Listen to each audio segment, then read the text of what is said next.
जय जोहार जय आदिवासी। आज हम बात करेंगे लोकसभा चुनाव बांसवाड़ा, जो कि वहाँ से सांसद उम्मीदवार भारत आदिवासी पार्टी के राजकुमार राउत को घोषित किया गया है और महेंद्र सिंह मालविया भी बीजेपी से सांसद उम्मीदवार चुनाव लड़ रहे हैं। और महेंद्र सिंह मालविया एक जो कि वागड़ के अंदर गद्दावर नेता माने जाते हैं और आदिवासियों के, और अपनी मजबूती के साथ महेंद्र सिंह मालविया मैदान में है लोकसभा चुनाव। ऐसे में देखा जाए कि भारत आदिवासी पार्टी के राजकुमार राउत महेंद्र सिंह मालविया के सामने मैदान में है। तो क्या भारत आदिवासी पार्टी के महेंद्र सिंह मालविया के सामने राजकुमार राउत क्यों हैं? तो इसका कारण है कि महेंद्र सिंह मालविया, जो कि आपको पता है कि अब लोकसभा चुनाव के अंदर अगर महेंद्र सिंह मालविया अगर जीत होती है तो यहाँ के जो वागड़ के जो आदिवासी की ज़मीन है वहाँ पर अंडानी अंबानी का राज होगा। वहाँ की जो ज़मीन है जो उन लोगों को दी जाएगी। आप सभी को पता है कि जहाँ पर बीजेपी सरकार है वहाँ पर जो आदिवासी की ज़मीन है उन ज़मीन को हड़पी जा रही है। अगर ऐसे में देखा जाए कि राजकुमार राउत जो कि सांसद के उम्मीदवार हैं, अगर वो जीतते हैं तो यहाँ की आदिवासी की ज़मीन बच सकती है, यहाँ की आदिवासी की आवाज़ दिल्ली तक पहुँचेगी।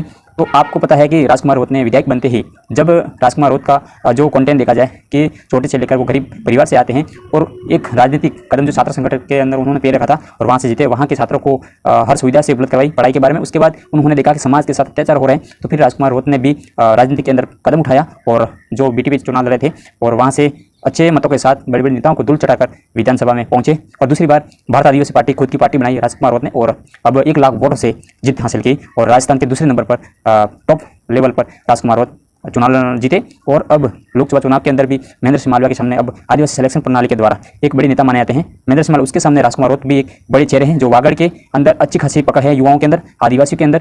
और देखा जाए कि वागड़ के अंदर कांग्रेस और बीजेपी को धूल चढ़ा सकते हैं जो राजकुमार जी राउत, उनको ही मैदान में उतारा गया है और बड़ी जीत होगी ये दावे के साथ कहते हैं कि एक लोकप्रिय चेहरा है जो कि एसटी एससी ओबीसी की आवाज़ विधानसभा में उठाई। अब सांसद बनते ही दिल्ली के अंदर जब दिल्ली प्रदेश की आवाज़, यहाँ के आदिवासी की आवाज़, यहाँ के आदिवासी की जल जमीन की आवाज़ लोकसभा में राजकुमार जी राउत उठाएंगे और बड़ी ताकत के साथ राजकुमार राउत अब आगे बढ़ने की कोशिश कर रहे हैं। तो क्या आप किस पार्टी को समर्थन करते हो, किस नेता को समर्थन करते हो, आप ज़रूर कमेंट बॉक्स में ज़रूर मैसेज करें। जय जोहार जय आदिवासी। दोस्तों, लोकसभा चुनाव के पहले ही जो कांग्रेस के नेता बीजेपी ज्वाइन क्यों कर रहे हैं, इसका क्या कारण है?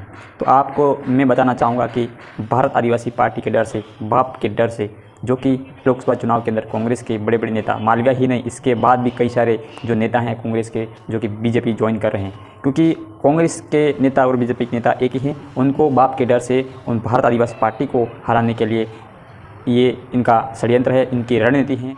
और लोकसभा चुनाव के अंदर भारत आदिवासी पार्टी का तगड़ा दबदबा होगा और उनके सहते, उनके आदरणीय भारत आदिवासी पार्टी के लोकप्रिय उम्मीदवार होंगे सांसद उम्मीदवार राजकुमार जी राउत साहब। उनके डर से अब जो कांग्रेस बीजेपी के अंदर उल्टा फेर होने वाला वो आपके सामने दिखने को मिलेगा और आप पूरी जनता देखेगी क्या कांग्रेस और बीजेपी नेता क्या खेल खेलेंगे, वो आपके सामने, सभी के सामने, हमारे सभी के सामने आदरणीय राजकुमार जी राउत महेंद्र सिंह मालविया के सामने बड़ी कड़ी टक्कर के रूप में देखने को मिलेगा। और महेंद्र सिंह मालविया कई सालों से राजनीति कर रहे हैं, लेकिन राजकुमार जी राउत एक युवा हैं और उन्होंने राजस्थान के अंदर सभी वर्गों के लिए, सभी समाज के लिए आवाज़ उठाते हैं और उनकी आवाज़ विधानसभा में पहुँचाते हैं। राजकुमार जी राउत हर हमेशा सत्य के साथ खड़े रहते हैं और राजकुमार जी राउत युवाओं के साथ रहते हैं और ख़ासतौर युवाओं की पकड़ है जो वागड़ क्षेत्र के अंदर कांग्रेस और बीजेपी को धूल चटाई है। कांग्रेस बीजेपी परेशान है भारत आदिवासी पार्टी से।